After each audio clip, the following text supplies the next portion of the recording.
Casimiro, good news, number 1. Delikado si Suarez dahil sa pag-overweight. Ito at pag-usapan natin. Pero bago ang lahat, pakisubscribe po ng channel ko. Huwag niyo na rin kalimutan i-click ang notification bell para lagi kayong una sa balita.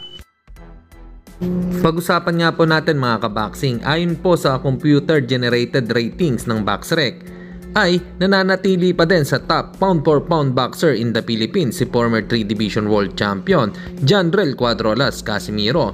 Sinusundan naman ni Marlon Tapales, Charlie Suarez, Melvin Jerusalem, Mark Magnifico Magsayo, Pedro Taduran, JR Raquinel, Christian Araneta, Carl James Martin at si Reggie Suganov.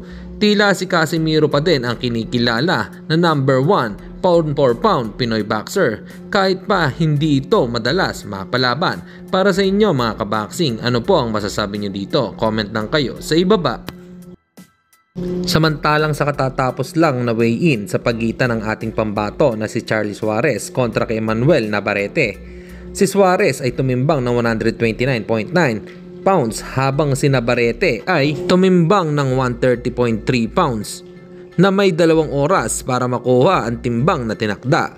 Naku po, lahat ng nag-o-overweight pagdating sa laban ay naipapanalo ang mismong laban. Kaya ipagdasal natin ang ating pambato na si Charlie Suarez na magtagumpay sa kanyang laban kontra kay Manuel Navarrete.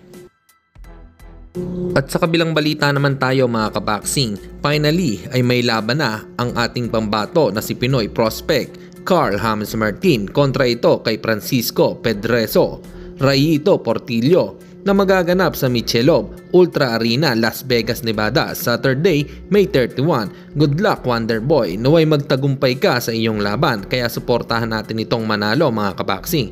Hanggang dito na lang muna ang ating balita. Dito na lang ang aking boxing news report. Babu!